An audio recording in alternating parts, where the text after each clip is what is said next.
Salsa music is a popular dance music that initially arose in New York City during the 1960s. Salsa is the product of various musical genres including the Cuban son montuno, guaracha, cha-cha-cha, mambo, and to a certain extent bolero, and the Puerto Rican bomba and plena. Latin jazz, which was also developed in New York City, has had a significant influence on salsa arrangers, piano guajeos, and instrumental soloists. Salsa is primarily Colombian itself a fusion of Spanish canción and guitar and Afro-Cuban percussion, merged with North American music styles such as jazz. Salsa also occasionally incorporates elements of rock, R&B, and funk. All of these non-Cuban elements are grafted onto the basic Cuban son montuno template when performed within the context of salsa. The first salsa bands were predominantly Cubans and Puerto Ricans, who moved to New York since 1930s. The music eventually spread throughout Colombia and the rest of the Americas. Ultimately, it became a global phenomenon. Some of the founding salsa artists were Johnny Pacheco, the creator of the Fania All-Stars, Celia Cruz, Ray Barretto, Rubén Blades, Willie Colón, Larry Harlow, Roberto Roena, Bobby Valentín, Eddie Palmieri, and Héctor Lavoe. Salsa as a musical term. Salsa means sauce in the Spanish language, and carries connotations of the spiciness common in Latin and Caribbean cuisine. In the 20th century, salsa acquired a musical meaning in both English and Spanish. In this sense, salsa has been described as a word with vivid associations. Cuban immigrants and Puerto Rican in New York have used the term analogously to swing or soul music. In this usage, salsa connotes a frenzied, hot and wild musical experience that draws upon or reflects elements of Latin culture, regardless of the style. Various music writers and historians have traced the use of salsa to different periods of the 20th century. Max Salazar traces the word back to the early 1930s, when Ignacio Pinero composed Échale Salsita, a Cuban son protesting tasteless food. While Salazar describes this song as the origin of salsa, meaning danceable Latin music, Ed Morales describes the usage in the same song as a cry from Pinero to his band, telling them to increase the tempo to put the dancers into high gear. Morales claims that later in the 1930s, vocalist Benny Moré would shout salsa during a performance to acknowledge a musical moment's heat, to express a kind of cultural nationalist sloganeering, and to celebrate the hotness or spicinesses of Latin American cultures. World music author Sue Stewart claims salsa was originally used in music as a cry of appreciation for a particularly piquant or flashy solo. She cites the first use in this manner to a Venezuelan radio DJ named Fidias Danilo Escalona. In 1955, Che Omar Katy created a new band called Conjunto Los Salseros and recorded some new songs, Sonero and Que no muera el son. In 1955, José Curbelo recorded some other salsa songs, La Familia, La La La, and Sun Sun Sun Barbie. The contemporary meaning of salsa as a musical genre can be traced back to New York City Latin music promoter Izzy Sanabria. In 1973, I hosted the television show Salsa, which was the first reference to this particular music as salsa. I was using the term salsa, but the music wasn't defined by that. The music was still defined as Latin music, and that was a very, very broad category, because it even includes mariachi music. It includes everything. So salsa defined this particular type of music. It's a name that everyone could pronounce. Quote, Sanabria's Latin New York magazine was an English-language publication. Consequently, his promoted events were covered in the New York Times. as well as Time and Newsweek magazines. They reported on this new phenomenon taking New York by storm. Salsa. But promotion certainly wasn't the only factor in the music's success. As Sanabria makes clear, musicians were busy creating the music but played no role in promoting the name salsa. Johnny Pacheco, the creative director and producer of Fania Records, molded New York salsa into a tight, polished and commercially successful sound. The unprecedented appeal of New York salsa, particularly the Fania sound, led to its adoption across Latin America and elsewhere. Globally, the term salsa has eclipsed the original names of the various Cuban musical genres it encompasses. Ironically, Cuban-based music was promoted more effectively worldwide in the 1970s and 1980s by the salsa industry than by Cuba. For a brief time in the early 1990s, a fair number of Cuban musicians embraced the term, calling their own music salsa cubana. The practice did not catch on, however. Issues of identity and ownership. There is considerable controversy surrounding the term salsa and the idea that it is its own distinct genre. Several New York musicians who had already been performing Cuban dance music for decades when salsa was popularized initially scoffed at the term. For example, Cuban-born Maquito declared, "There's nothing new about salsa. It is just the same old music that was played in Cuba for over 50 years." Similarly, New York native Tito Puente stated, "The only salsa I know is sold in a bottle called ketchup. I play Cuban music." Eventually though, both Maquito and Puente embraced the term as a financial necessity. The salsa conflict can be summarized as a disagreement between those who do not recognize salsa as anything other than Cuban music with another name, and those who strongly identify with salsa as a music and culture distinct from its Cuban primogenitor. The concept of salsa music, which began as a marketing ploy created by Izzy Sanabria, was successfully exploited by Fania Records, then eventually took on a life of its own, organically evolving into an authentic pan-Latin American cultural identity.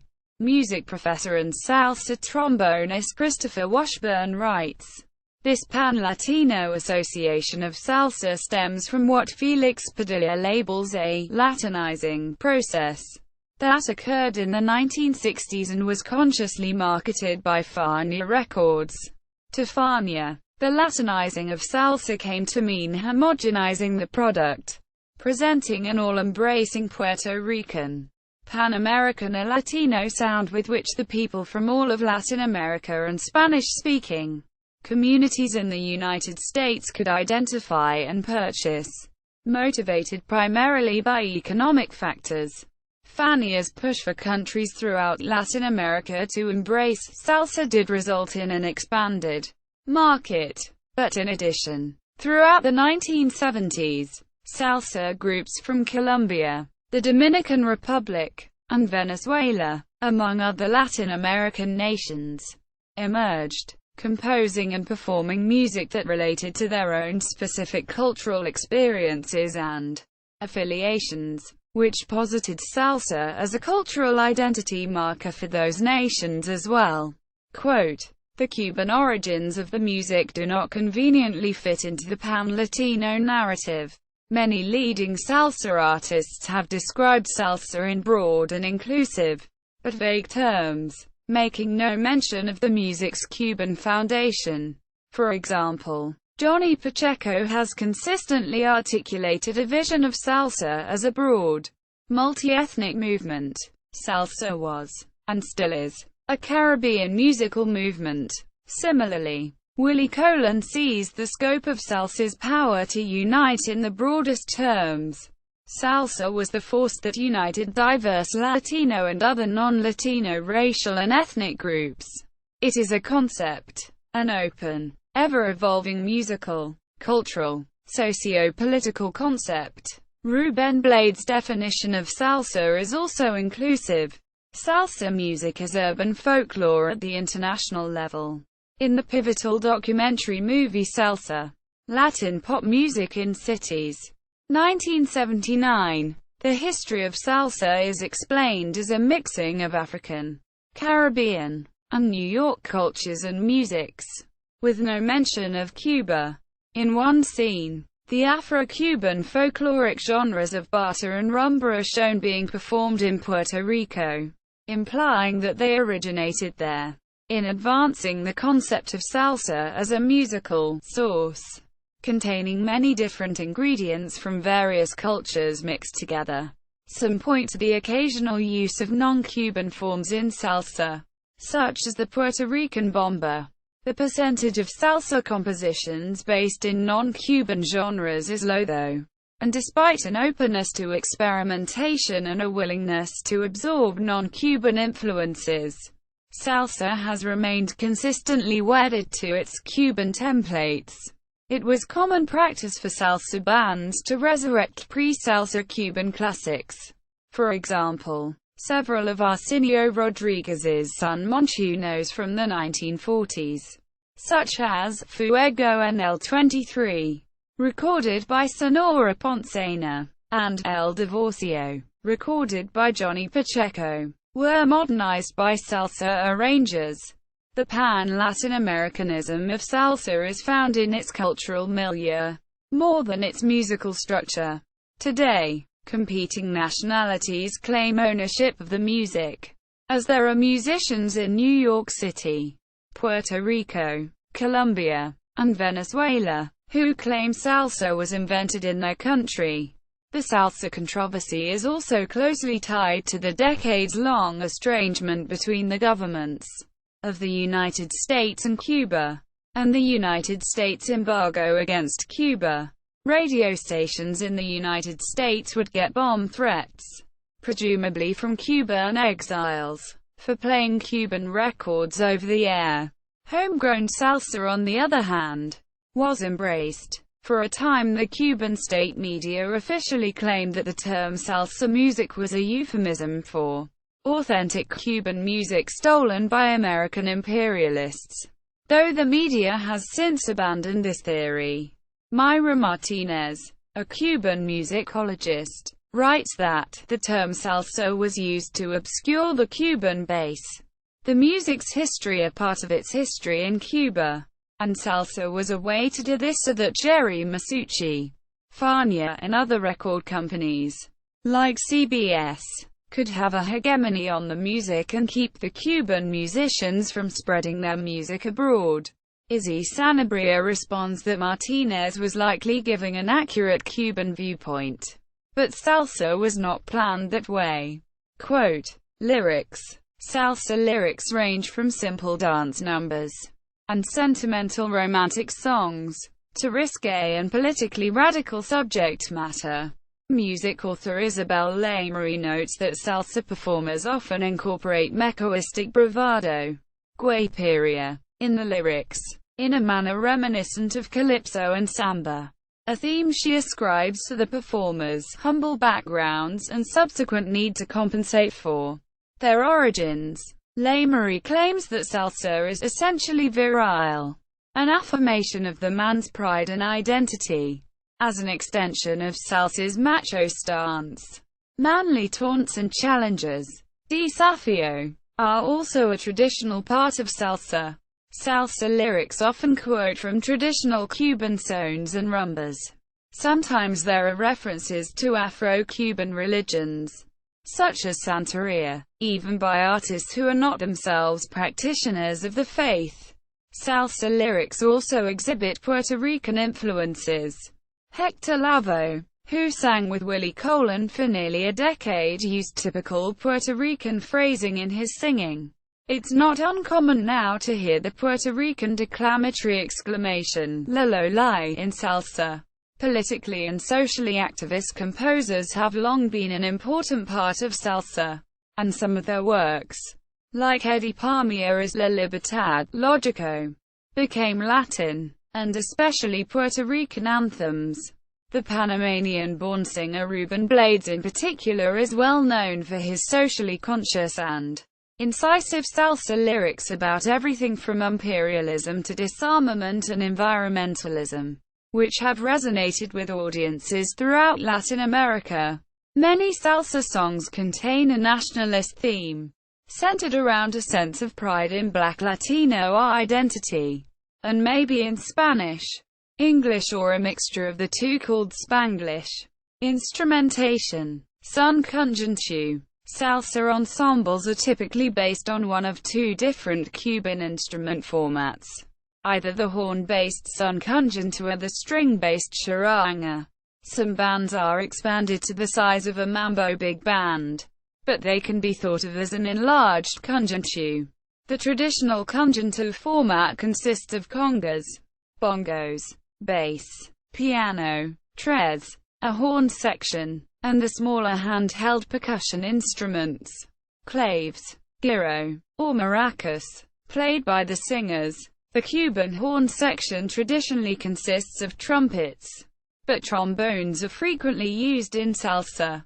The section can also use a combination of different horns. Most salsa bands are based on the conjunto model, but the tres is almost never used. String charanga. The traditional charanga format consists of congas, timbales, bass, piano, flute, and a string section of violins, viola, and cello. The claves and gyro are played by the singers. Bongos are not typically used in charanga bands. Tipita 73 and Orquesta Broadway were two popular New York salsa bands in the charanga format. Percussion. New York-based Maquito's Afro-Cubans was the first band to make the triumvirate of congas, bongo, and timbales the standard battery of percussion in Cuban-based dance music. The three drums are used together in most salsa bands and function in ways similar to a traditional folkloric drum ensemble. The timbales play the bell pattern, the congas play the supportive drum part, and the bongos improvise, simulating a lead drum. The improvised variations of the bongos are executed within the context of a repetitive marcha, known as the martillo, hammer, and do not constitute a solo. The bongos play primarily during the verses and the piano solos. When the song transitions into the montuno section, the bongo player picks up a large handheld cowbell called the bongo bell. Often the bongo cero plays the bell more during a piece than the actual bongos. The interlocking counterpoint of the timbal bell and bongo bell provides a propelling force. During the montuno, the maracas and gyro sound a steady flow of regular pulses, subdivisions, and are ordinarily clave neutral. Music structure. Verse and chorus sections. Most salsa compositions follow the basic son montuno model of a verse section, followed by a coro pregon, call and response, chorus section known as the montuno. The verse section can be short or expanded to feature the lead vocalist and/or carefully crafted melodies with clever rhythmic devices. Once the montuno section begins, it usually continues until the end of the song. The tempo may gradually increase during the montuno in order to build excitement. The montuno section can be divided into various subsections, sometimes referred to as mambo, diablo, mona, and a special clave. The most fundamental rhythmic element in salsa music is a pattern and concept known as clave. Clave is a Spanish word meaning code, key, as in key to a mystery, a puzzle, or keystone, the wedge-shaped stone in the center of an arch that ties the other stones together. Clave is also the name of the patterns played on claves, two hardwood sticks used in Afro-Cuban music ensembles. The five-stroke clave represents the structural core of many Afro-Cuban rhythms, both popular and folkloric. Just as a keystone holds an arch in place, the clave pattern holds the rhythm together. The clave patterns originated in sub-Saharan African music traditions, where they serve the same function as they do in salsa. the two most common 5-stroke African bell parts, which are also the two main clave patterns used in Afro-Cuban music, are known to salsa musicians as sun clave and rumba clave. Sun and rumba clave can be played in either a triple pulse, 12/8 to 6/8, or double pulse, 4/4, 2/4 or 2/2 structure. Salsa uses double pulse sun clave almost exclusively. The contemporary Cuban practice is to write clave in a single measure of 4/4. Clave is written in this way in the following example in order to illustrate the underlying metric structure of 4 main beats, which is fundamental to the dynamism of the pattern. Concerning the role of clave in salsa music, Charlie Gerard states, "The clave feeling is in the music whether or not the claves are actually being played. Every ostinato part which spans a cycle of 4 main beats has a specific alignment with clave, and expresses the rhythmic qualities of clave either explicitly or implicitly. Every salsa musician must know how their particular part fits with clave, and with the other parts of the ensemble. The basic conga tumbao, or marcha sound slaps, triangle note heads, and open tones, regular note heads, on the and off beats. The single tone coinciding with the third stroke of clave is known as ponche, an important syncopated accent. The specific alignment between clave and the conga is critical. The concept of clave as a form of music theory with its accompanying terminology was fully developed during the big band era of the 1940s, when dance bands in Havana and New York City were enlarged. By the time salsa emerged in the 1970s, there was already a second generation of clave-savvy composers and arrangers working in New York. John Santos stresses the importance of this skill. One of the most difficult applications of the clave is in the realm of composition and arrangement of Cuban and Cuban-based dance music. Regardless of the instrumentation, the music for all of the instruments of the ensemble must be written with a very keen and conscious rhythmic relationship to the clave. Any breaks and/or stops in the arrangements must also be in clave.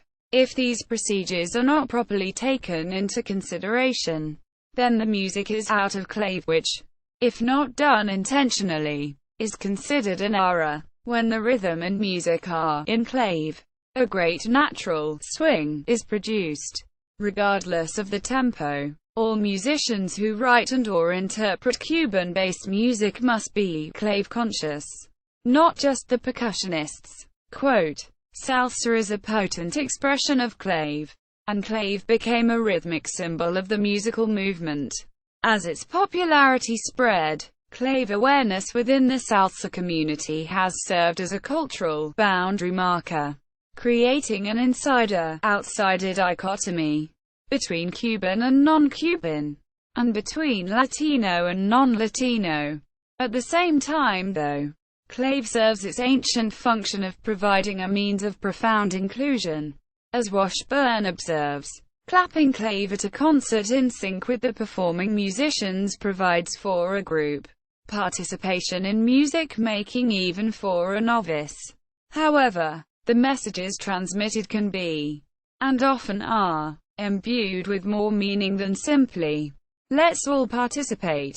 A newcomer to salsa, whether performer, dancer, listener, or consumer, must acquire some level of clave competence before engaging in these clave dialogues in a deeper, more significant way. Quote, "Before salsa pianist Eddie Palmieri takes his first solo at a live concert, he will often stand up and start clapping clave. Once the audience is clapping clave along with him, Palmieri will sit back down at the piano and proceed to take his solo.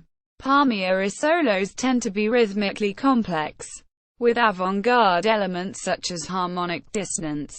By clapping clave along with Palmieri's solo, the audience is able to both decode its rather esoteric musical message and participate in its creation at a fundamental level. Clave is the basic period, composed of two rhythmically opposed cells. one antecedent and the other consequent. Clave was initially written in 2 measures of 2 quarters. Below. When clave is written in 2 measures, each cell or clave half is represented within a single measure. The antecedent half has 3 strokes and is referred to as the 3-side of clave in the parlance of salsa. In Cuban popular music, the first 3 strokes of son clave are also known collectively as tresillo, a Spanish word meaning triplet. 3 equal beats in the same time as 2 main beats. However, in the Cuban vernacular, the term refers to the figure shown below in the first measure. The consequent half, second measure, of clave has 2 strokes and is called the 2-side by salsa musicians. The first measure of clave is considered strong, contradicting the meter with 3 crossbeats and generating a sense of forward momentum. The second measure is considered weak. Clave resolves in the second measure when the last stroke coincides with the last main beat of the cycle. John Amria describes the rhythmic sequence of clave.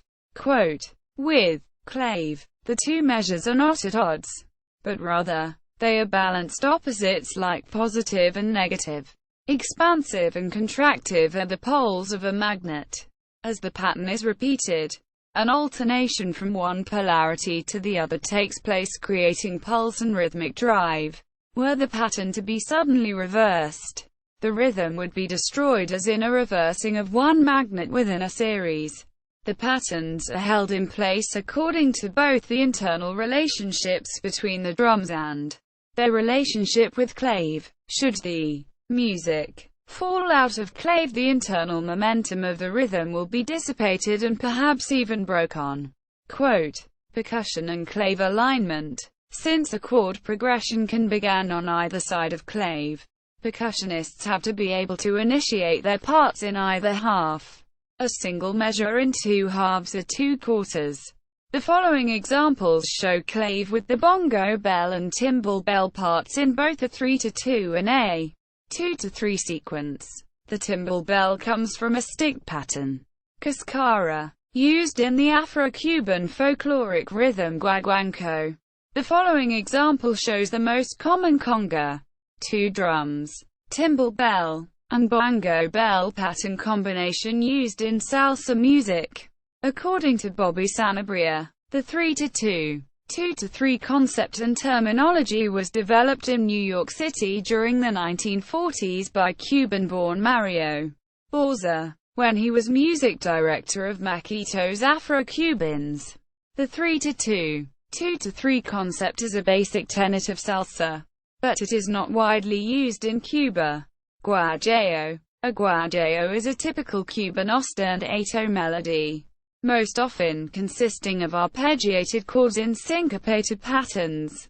Guajeos are a seamless blend of European harmonic and African rhythmic structures. A piano guajeo may be played during the verse section of a song, but it is at the center of the montuno section.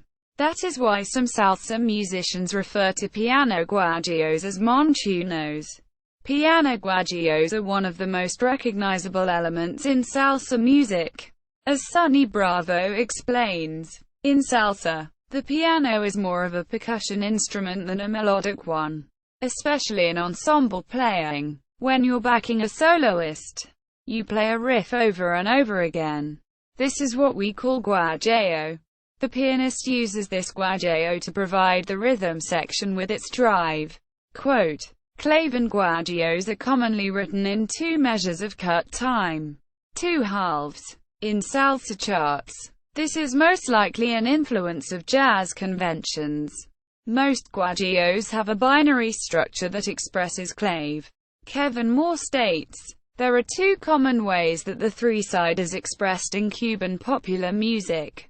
The first to come into regular use, which David Penalosa calls clave motif, is based on the decorated version of the 3-side of the clave rhythm. The following guajeo example is based on a clave motif. The 3-side, first measure, consists of the tresillo variant known as cinquillo. A chord progression can begin on either side of clave. In salsa, one can be on either side of clave, because the harmonic progression, rather than the rhythmic progression, is the primary referent. When a chord progression begins on the 2 side of clave, the music is said to be in 2-3 clave. The following guajeo is based on the clave motif in a 2-3 sequence. The cinquillo rhythm is now in the 2nd measure. By the 1940s, there was a trend toward the use of what Panelosa calls the offbeat, on-beat motif. Today, the offbeat, on-beat motif method is much more common. With this type of guajeo motif, the 3-side of clave is expressed with all offbeats. The following IIVVIV progression is in a 3-2 clave sequence. It begins with an offbeat pickup on the pulse immediately before beat 1, with some guajeos, offbeats at the end of the 2-side, or onbeats at the end of the 3-side serve as pickups leading into the next measure. When clave is written in 2 measures, this guajeo is in 2-3 clave because it begins on the downbeat, emphasizing the onbeat quality of the 2-side. The figure has the same exact harmonic sequence as the previous example, but rhythmically, the attack point sequence of the 2 measures is reversed. Most salsa is in 2-3 clave, and most salsa piano guajeos are based on the 2-3 onbeat, offbeat motif. When salsa uses non-Cuban rhythms, such as a Puerto Rican plena, guajeos are essential to tie that genre in with the salsa format. The expression of the 2-3 onbeat, offbeat motif is more abstract in this guajeo than in others. Previous mentioned, the offbeat and onbeat pickups begin at their extreme limit in the preceding measures. The 3rd measure outlines a G7 chord. The other measures outline C. Bass tumbao. Most salsa bass tumbaos are based on the tresillo pattern. Often the last note of the measure, ponch, is held over the downbeat of the next measure. In this way, only the 2 offbeats of tresillo are sounded. This tumbao is clave neutral. Some salsa tumbaos that have a specific alignment with clave. The following 2-3 bass line coincides with 3 of the clave's 5 strokes. Monas. A mona is a horn guajeo, which can be written or improvised. What's known as the Cuban tipico style of soloing on trombone draws upon the technique of stringing together mona variations. The following example shows 5 different variants of a 2-3 trombone mona improvised by José Rodriguez on Bilongo. C. 1969. Performed by Eddie Palmieri. Mona 1 sounds every stroke of 2-3 clave except the first stroke of the 3-side. Melodic variety is created by transposing the module in accordance to the harmonic sequence.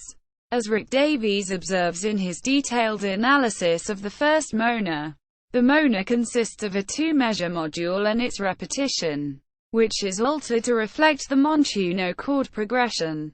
The module begins with 4 ascending 8th notes starting on the 2nd quarter note of the measure. This configuration emphasizes the 2-side of the clave. In both of the modules, these 4 notes move from G3 to Eb4, although the 1st, 3rd, and 4th notes, G3, C4, and Eb4, are identical in both modules. The 2nd note reflects the change in harmony. In the first module, this note is the BB3 third of the tonic harmony. In the module repetition, the A3 is the 5th of the dominant of the final 5 notes in the module. The first 4 are offbeats.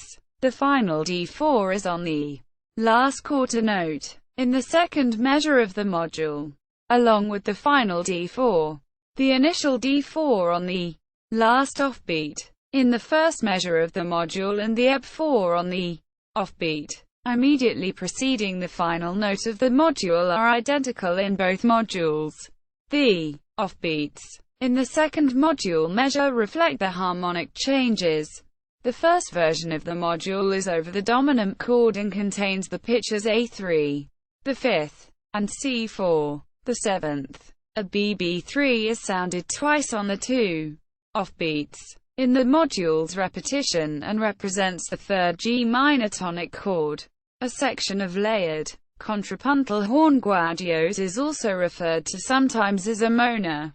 Monas differ from typical rhythm section guajeos in that they often will rest for a beat or two within their cycle. Those beats within a measure not sounded by the mona are often filled by a chorus or counter mona. The trumpet and trombone monas shown below, bilongo, can be repeated verbatim or altered. Improvisation is within a framework of repetition and the melodic contour of the monas. In this way, multiple instrumentalists can improvise simultaneously while reinforcing the rhythmic, melodic momentum of the rhythm section. The next mona layers are from the descarga Guatacando by the Fania All-Stars, 1968. Listen. Guatacando. The trumpet figure is 1 clave in length, while the trombone figure is 2 claves. This is a classic example of how monas are layered. The trombone mona consists of 2 parts, a call and response structure. The trumpet mona begins on the last note of first half of the trombone mona. The second half of the trombone mona begins on the pulse subdivision, immediately following the last note of the trumpet mona. History. Pre-salsa. Cuban dance music in New York City 1940s–1970s. Salsa emerged from New York City in the mid-1970s, then spread throughout Latin America and the Western Hemisphere. However, the music had already been going strong in the city for several decades prior to the use of the label salsa. New York had been a center of Cuban-style dance music since the 1940s, when landmark innovations by Maquito's Afro-Cubans helped usher in the mambo era. Tito Puente worked for a time in the Afro-Cubans before starting up his own successful band. By the early 1950s, there were 3 very popular mambo big bands in New York: Maquito and his Afro-Cubans, Tito Puente, and Tito Rodriguez. There were many other working bands as well. The Palladium Ballroom was the epicenter of mambo in New York. At the height of its popularity, the Palladium attracted Hollywood and Broadway stars, especially on Wednesday nights, when a free dance lesson was offered. The mambo and its temple, the Palladium, were racially and ethnically integrated phenomena. The next Cuban dance craze to hit the United States was the cha-cha-cha. The cha-cha-cha originated in the Cuban charanga bands, but was adopted by the horn-based groups in New York. By the early 1960s, there were several charanga bands in New York, led by future salsa icons Johnny Pacheco, Charlie Palmieri, and Ray Barretto. Mongo Santamaria also had a charanga during this period. The pachanga was popularized by Orquesta Sublime and other Cuban charangas. The pachanga was the last Cuban popular dance to take a hold in New York's Latin community. The U.S. embargo against Cuba, 1962, halted the two-way flow of music and musicians between Cuba and the United States. The first post-revolution Cuban dance music genre was the short-lived, but highly influential Mozambique, 1963. Neither the dance nor the music caught on outside of Cuba. In spite of this, members of Eddie Palmieri's Conjunta La Perfecta did hear this new music over shortwave radio, inspiring them to create a similar rhythm which they also called Mozambique. Although the two rhythms share no parts in common, the band received death threats because some right-wing Cuban exiles thought Palmieri's band was playing contemporary Cuban music. There was one final distinct Latin music era in New York before salsa emerged, and it was an original, homegrown hybrid, the Latin boogaloo, or boogaloo. By the mid-1960s, a hybrid New Yorkan cultural identity emerged. primarily Puerto Rican but influenced by many Latin cultures as well as the close contact with African Americans. The boogaloo was a true New Yorican music, a bilingual mix of R&B and Cuban rhythms. It had 2 top 20 hits in 1963. Mongo Santamaria's performance of the Herbie Hancock piece, Watermelon Man, and Ray Barretto's El Watusi, which in a sense established the basic boogaloo formula. The term boogaloo was probably coined in about 1966 by Richie Ray and Bobby Cruz. The biggest boogaloo hit of the 60s was Bang Bang by the Joe Cuba Sextet, which achieved unprecedented success for Latin music in the United States in 1966 when it sold over 1 million copies. El Pito was another hit by this popular combo. Hits by other groups included Johnny Colón's Boogaloo Blues, Pete Rodriguez's I Like It Like That, and Hector Rivera's At the Party. Joe Bataan and the LeBron Brothers are 2 other important boogaloo bands. In 1966, the same year as Joe Cuba's pop success, the Palladium closed because it lost its liquor license. The mambo faded away, and a new generation came into their own with the boogaloo, the yala yala and the shing-a-ling. Some of the older, established band leaders took a stab at recording boogaloos. Tito Puente, Eddie Palmieri, and even Maquito and Arsenio Rodriguez. But the establishment didn't have their hearts in it. As Puente later recounted, "It stunk. I recorded it to keep up with the times." The young boogaloo upstarts were outselling their older counterparts. Johnny Colón claims that Boogaloo Blues sold over 4 million copies domestically. By the end of the 1960s, though, the Latin music establishment shut down boogaloo airplay and the movement fizzled out. Some of the young boogaloo artists, like Willie Colón, were able to transition into the next phase, salsa. The late 1960s also saw white youth joining a counterculture heavily associated with political activism, while black youth formed radical organizations like the Black Panthers. Inspired by these movements, Latinos in New York formed the Young Lords, rejected assimilation and made the barrio a cauldron of militant assertiveness and artistic creativity. The musical aspect of this social change was based on the Cuban son, which had long been a favored musical form for urbanites in both Puerto Rico and New York. The Manhattan-based recording company Fania Records introduced many of the first-generation salsa singers and musicians to the world. Founded by Dominican flautist and band leader Johnny Pacheco and impresario Jerry Masucci, Fania was launched with Willie Colón and Héctor Lavoe's El Malo in 1967. This was followed by a series of updated son montuno and plena tunes that evolved into modern salsa by 1973. Pacheco put together a team that included percussionist Luis Ramirez, bassist Bobby Valentín and arranger Larry Harlow. The Fania team released a string of successful singles, mostly son and plena, performing live after forming the Fania All-Stars. 1970s. In 1971 the Fania All-Stars sold out Yankee Stadium. By the early 1970s, the Music Center moved to Manhattan and the Cheetah, where promoter Ralph Mercado introduced many future Puerto Rican salsa stars to an ever-growing and diverse crowd of Latino audiences.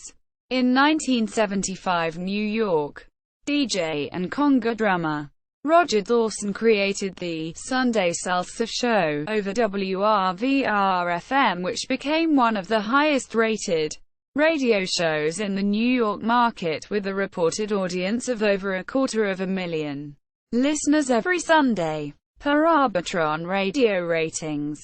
Ironically, although New York's Hispanic population at that time was over 2 million, there had been no commercial Hispanic FM. Given his jazz and salsa conga playing experience and knowledge, working as a sideman with such bands as Salsa's Frankie Dante's Orquesta Flamboyant and jazz saxophonist Archie Shepp. Dawson also created the long-running Salsa Meets Jazz weekly concert series at the Village Gate Jazz Club, where jazz musicians would sit in with an established salsa band. For example, Dexter Gordon jamming with the Maquito Band. Dawson helped to broaden New York's salsa audience and introduced new artists such as the bilingual Angel Canales, who were not given play on the Hispanic AM stations of that time. His show won several awards from the readers of Latin New York magazine, Izzy Sanabria's Salsa magazine at the time, and ran until late 1980 when Viacom changed the format of WRVR to country music. From New York, salsa quickly expanded to Puerto Rico, the Dominican Republic, Colombia, Mexico, Venezuela, and other Latin American countries. The number of salsa bands, both in New York and elsewhere, increased dramatically, as did salsa-oriented radio stations and record labels. The 1970s saw a number of musical innovations among salsa musicians. Willie Colón introduced the cuatro, a rural Puerto Rican plucked string instrument, as well as some songs with jazz, rock, and Panamanian and Brazilian music influences. Celia Cruz, who had a successful career in Cuba, was able to transition well to salsa in the United States. She became known as the Queen of Salsa. Larry Harlow, a bandleader and arranger for Fania Records, modernized salsa by adding an electric piano. Harlow also stretched out from the typical salsa formula with his ambitious opera Homie, 1973, inspired by The Who's Tommy, and integral to Celia Cruz's comeback from an early retirement. In 1979, Harlow released his critically acclaimed La Raza Latina, a salsa suite. The slick, highly produced Fania sound was too predictably formulaic for some tastes. There was a niche for more adventurous Puerto Rican bands, such as Eddie Palmieri and Manny Oquendo's Libra. The two bands were the main proponents of NY-style Mozambique, drew inspiration from the classic Cuban composers and Afro-Cuban folkloric rhythms, while pushing the limits of salsa and incorporating jazz elements.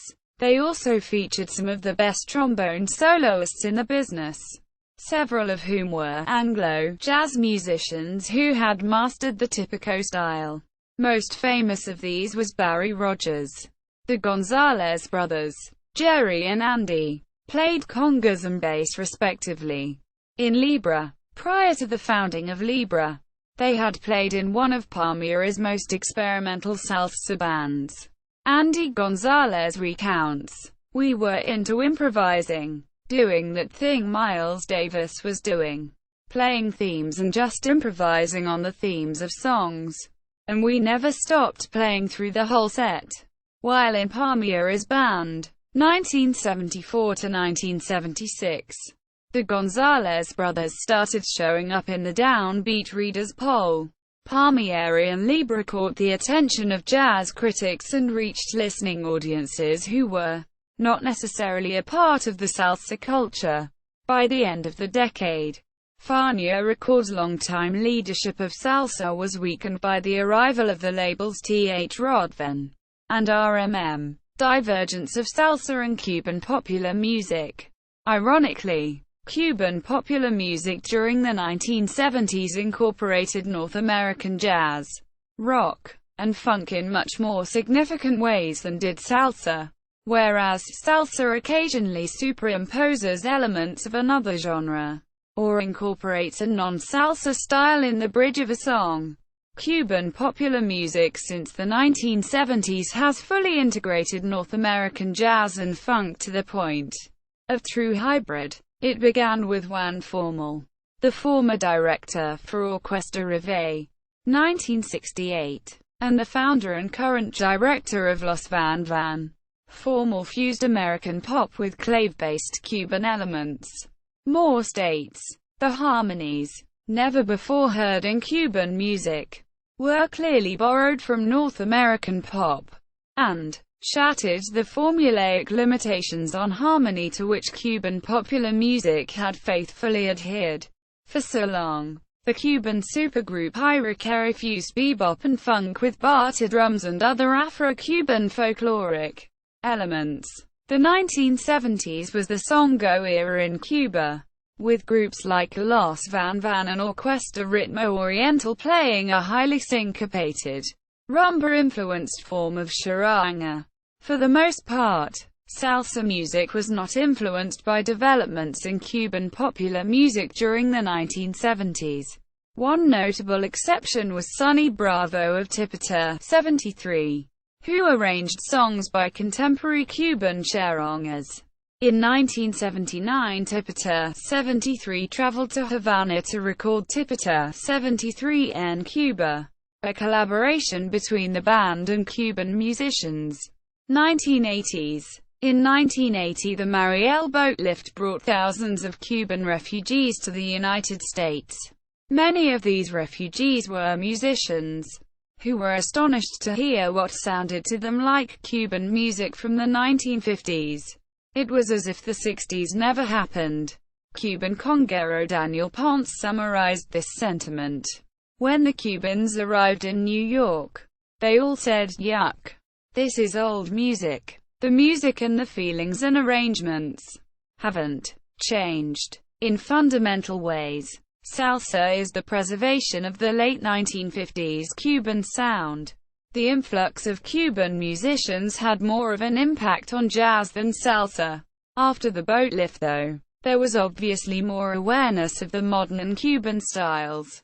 Tito Puente recorded the Iraquere composition, Bacurao con Pan, 1980. And Rubén Blades covered Los Van Van's Movete, 1985. The bands Batacumbala and Zaparaco of Puerto Rico fully embraced songo, led by Angel Cachetti Maldonado and featuring a young Giovanni Hidalgo. Batacumbala interpreted songo in a horn-based format, with a strong jazz influence. By the early 1980s, a generation of New York City musicians had come of age playing both salsa dance music and jazz. The time had come for a new level of integration of jazz and Cuban rhythms. This era of creativity and vitality is best represented by the Gonzalez brothers of Conjunta Libre, as the band was originally called. Jerry Gonzalez founded the jazz group the Fort Apache Band, which included his brother Andy, and established a new standard for Latin jazz. During this same period, Tito Puente changed to performing and recording primarily Latin jazz for the remainder of his career. By 1989, Eddie Palmieri had also switched to playing mostly Latin jazz. The 1980s saw salsa expand to Mexico, Argentina, Peru, Europe and Japan, and diversify into new stylistic interpretations. Oscar de Leon from Venezuela is a huge salsa star. In Colombia, a new generation of musicians began to combine salsa with elements of cumbia and vallenato. This fusion tradition can be traced back to the 1960s work of Perigoyo y su combo Vacana. However, it was Joe Arroyo and La Verdad, his band, that popularized Colombian salsa beginning in the 1980s. The Colombian singer Joe Arroyo first rose to fame in the 1970s, but became a renowned exponent of Colombian salsa in the 1980s. Arroyo worked for many years with the Colombian arranger Fruco y sus Tesos. Fruco and his band Los Tesos. Grupo Niche is based in Cali, Colombia, and enjoys great popularity throughout Latin America. One of their biggest hits, Cali Pachanguero, 1989, was seemingly arranged oblivious to clave, as salsa grew and flourished in other countries, removed by both time and space from the New York epicenter. It adopted local sensibilities and drifted away from its Afro-Cuban moorings. The 1980s was a time of diversification.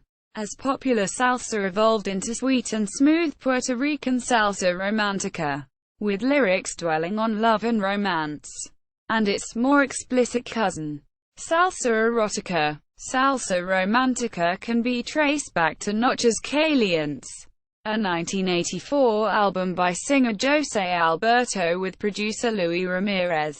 A wave of romantica singers found wide audiences with a new style characterized by romantic lyrics, an emphasis on the melody over rhythm, and use of percussion breaks and chord changes.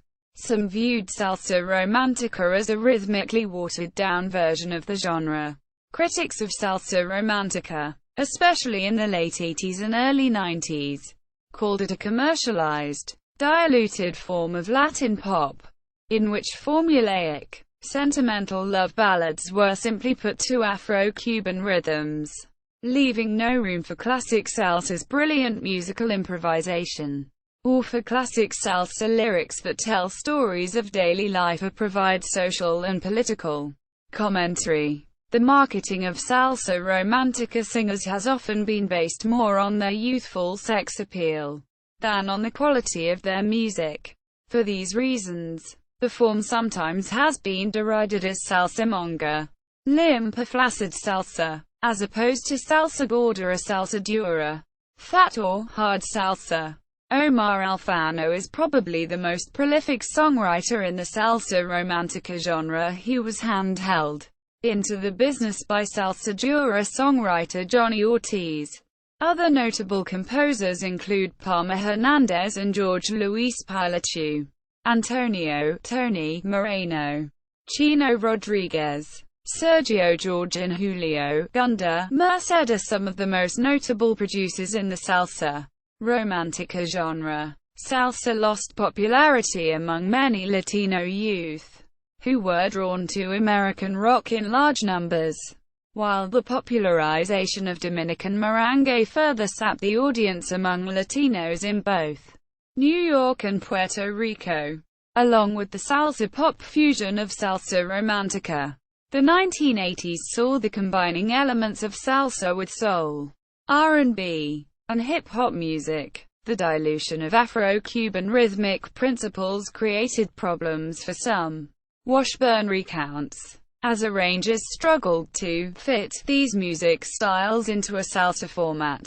A variety of clave discrepancies, or clashes, like in Cali Pachanguero, often resulted, as the salsa style became more culturally diverse.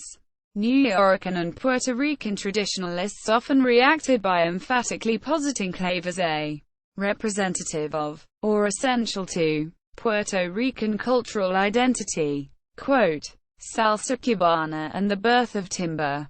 In the mid-1980s, salsa finally caught on in Cuba. However, the development of salsa cubana is drastically different. More Venezuelan salsa star Oscar de Leon's 1983 tour of Cuba is mentioned prominently by every Cuban I've ever interviewed on the subject. Rubén Blades' album Shembra was heard everywhere on the island throughout the mid-80s and has been quoted extensively in the gears and chorus of everyone from Van Van's Mayito Rivera, who quotes Blades' Plastico in his gears on the 1997 classic Levala a tu vacilón, to El Médico de la Salsa, quoting another major hook from Plastico, Se ven en la cara, Se ven en la cara, Nunca en el corazón, in his final masterpiece before leaving Cuba, Dios sabe. Quote, prior to de Leon's performance, Cuban musicians had for the most part rejected salsa, considering it bad imitation Cuban music. Something changed after de Leon's performance. By that time, Cuban popular music had moved way beyond the old Cuban templates used in salsa. Cuba's momentary salsa craze brought back some of those older templates.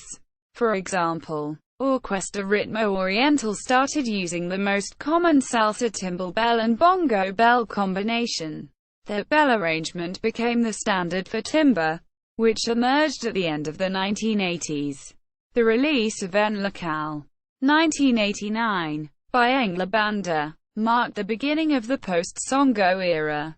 This new music shared more with salsa than the Cuban music of the previous decade, departing from the rumba-inspired percussion parts of the previous songo era. La Expresiva uses typical salsa bell patterns creatively incorporated into a Cuban style. Timbales, drum kit hybrid.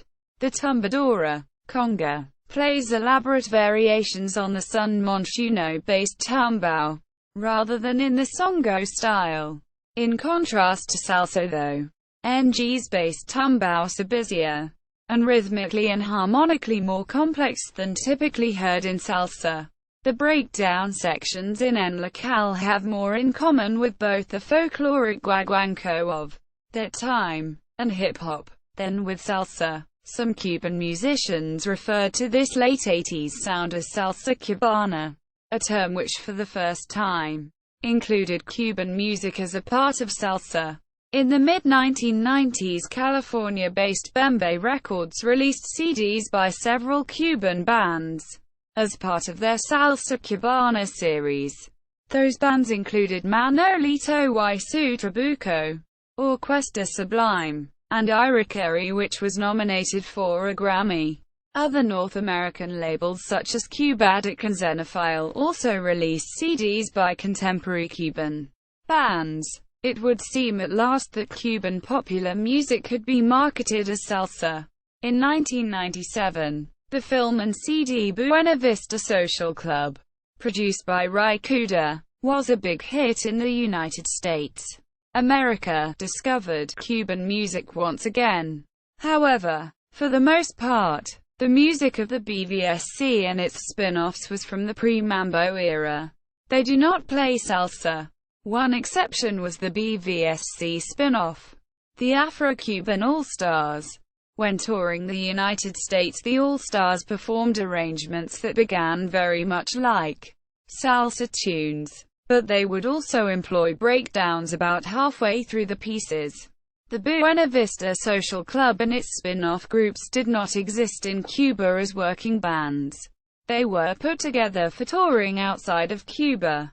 The bands that were playing in Havana had meanwhile been steadily evolving into something quite distinctly Cuban, and less like salsa. The Cuban jazz pianist Gonzalo Rubalcaba developed a technique of pattern and harmonic displacement in the 1980s, which was adopted into timba guajeos in the 1990s. The guajeo, shown above, for Isaac Delgado's La Tematica, 1997, demonstrates some of the innovations of timba piano. A series of repeated octaves invoke a characteristic metric ambiguity. Techniques like guajeo pattern displacement often make the music difficult for non-Cubans to dance. 2. The term salsa cubana, which had barely taken hold, eventually fell out of favor, and was replaced with timba. Some of the other important timba bands include Azúcar Negra, Bamboleo, Manolan, El Médico de la Salsa, Charanga Habanera, Havana de Primera, Climax, Paulito FG, Pupi y los que son, Salsa Mare, and Tiempo Libre. Cuban timba musicians and New York salsa musicians have had positive and creative exchanges over the years, but the two genres remain somewhat separated, appealing to different audiences. Nevertheless, some people today include Cuban groups in the salsa category. African salsa. Cuban music has been popular in sub-Saharan Africa since the mid-20th century.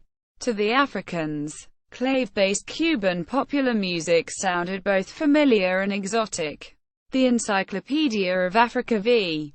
1 states, beginning in the 1940s, Afro-Cuban, Sun. Groups such as Septeto Habanero and Trio Matamoros gained widespread popularity in the Congo region as a result of airplay over Radio Congo Belge, a powerful radio station based in Leopoldville, now Kinshasa, DRC. A proliferation of music clubs, recording studios, and concert appearances of Cuban bands in Leopoldville spurred on the Cuban music trend during the late 1940s and 1950s. Quote, Congolese bands started doing Cuban covers and singing the lyrics phonetically. Soon, they were creating their own original Cuban-like compositions, with lyrics sung in French or Lingala, a lingua franca of the Western Congo region. The Congolese called this new music rumba, although it was really based on the sun. The Africans adapted guajeos to electric guitars, and gave them their own regional flavor. The guitar-based music gradually spread out from the Congo, increasingly taking on local sensibilities. This process eventually resulted in the establishment of several different distinct regional genres, such as soukous. Cuban popular music played a major role in the development of many contemporary genres of African popular music. John Storm Roberts states, "It was the Cuban connection, but increasingly also New York salsa, that provided the major and enduring influences. The ones that went deeper than earlier imitation a passing fashion. The Cuban connection began very early and was to last at least 20 years. Being gradually absorbed and re-Africanized. The reworking of Afro-Cuban rhythmic patterns by Africans brings the rhythms full circle. The reworking of the harmonic patterns reveals a striking difference in perception. The IIVVIV harmonic progression, so common in Cuban music, is heard in pop music all across the African continent. Thanks to the influence of Cuban music, those chords move in accordance with the basic tenets of Western music theory. However, as Gerhard Kubik points out, performers of African popular music do not necessarily perceive these progressions in the same way. The harmonic cycle of CFGF, IVVIV, prominent in Congo, Zaire popular music simply cannot be defined as a progression from tonic to subdominant to dominant and back to subdominant, on which it ends, because in the performer's appreciation they are of equal status, and not in any hierarchical order as in Western music. Quote, the largest wave of Cuban-based music to hit Africa was in the form of salsa. In 1974 the Fania All-Stars performed in Zaire, known today as the Democratic Republic of the Congo, Africa, at the 80,000-seat Stade du Hai in Kinshasa. This was captured on film and released as Live in Africa. Salsa Madness in the UK. The Zairean appearance occurred at a music festival held in conjunction with the Muhammad Ali, George Foreman heavyweight title fight. Local genres were already well established by this time. Even so, salsa caught on in many African countries, especially in the Senegambia and Mali. Cuban music had been the favorite of Senegal's night spot in the 1950s to 1960s. The Senegalese band orchestra Baobab plays in a basic salsa style with congas and timbales, but with the addition of Wolof and Mandinka instruments and lyrics. According to Lise Waxer, African salsa points not so much to a return of salsa to African soil. Stewart 1999, 157. But to a complex process of cultural appropriation between two regions of the so-called Third World. Since the mid-1990s African artists have also been very active through the supergroup Africando, where African and New York musicians mix with leading African singers such as Bambino Diabate, Ricardo Lemvo, Ismael Lo and Salif Keita. It is still common today for an African artist to record a salsa tune, and add their own particular regional touch to it. 1990s to the present. Producer and pianist Sergio George helped to revive salsa's commercial success in the 1990s by mixing salsa with contemporary pop styles with Puerto Rican artists like Tito Nieves, La India, and Marc Anthony. George also produced the Japanese salsa band Orquesta de la Luz. Brenda K. Star. Son by 4. Victor Manuel. and the Cuban-American singer Gloria Estefan enjoyed crossover success within the Anglo-American pop market with the Latin-influenced hits, usually sung in English. More often than not, clave was not a major consideration in the composing or arranging of these hits. Sergio George is upfront and unapologetic about his attitude towards clave. Though clave is considered, it is not always the most important thing in my music. The foremost issue in my mind is marketability. If the song hits, that's what matters. When I stopped trying to impress musicians and started getting in touch with what the people on the street were listening to, I started writing hits. Some songs, especially English ones originating in the United States, are at times impossible to place in clave. As Washburn points out, however, a lack of clave awareness does not always get a pass. Mark Anthony is a product of George's innovationist approach. As a novice to Latin music, he was propelled into band leader position with little knowledge of how the music was structured. One revealing moment came during a performance in 1994, just after he had launched his salsa career. During a piano solo, he approached the timbales, picked up a stick, and attempted to play clave on the clave block along with the band. It became apparent that he had no idea where to place the rhythm. Shortly thereafter, during a radio interview in San Juan, Puerto Rico, he exclaimed that his commercial success proved that you did not need to know about clave to make it in Latin music. This comment caused an uproar both in Puerto Rico and New York. After receiving the bad press, Anthony refrained from discussing the subject in public, and he did not attempt to play clave on stage until he had received some private lessons. Quote, salsa remained a major part of Colombian music through the 1990s, producing popular bands like Sonora Caracoles, while the singer Carlos Vives created his own style that blends salsa with vallenato and rock. Vives' popularization of vallenato salsa led to the accordion-led vallenato style being used by mainstream pop stars such as Gloria Estefan. The city of Cali is known as Colombia's capital of salsa, having produced such groups as Orquesta Guayacan, Grupo Niche, songwriter Kike Santander, and Julian Colazos, the producer of the Marco Barrientos band. Caba Jazz from Venezuela plays a unique blend of timber-like salsa with a strong jazz influence. The most recent innovations in salsa genre include hybrids like Latin house, salsa merengue and salsatin, alongside salsa gorda. Films. 1979 Salsa, Latin Music in the Cities, directed by Jeremy Mara. 1988 Salsa. Former Menudo member Roby Draco Rosa plays a teenager who wants to win a dance contest. Celia Cruz, Wilkins and Tito Puente also appear. 2007 El Cantante. El Cantante is a biographical film which stars singers Marc Anthony and Jennifer Lopez. The film is based on the life of the late salsa singer Héctor Lavoe, who is portrayed by Anthony. 2014 Sex, Love and Salsa, directed by Adrian Manzano. See also, Latin Grammy Award for Best Salsa Album.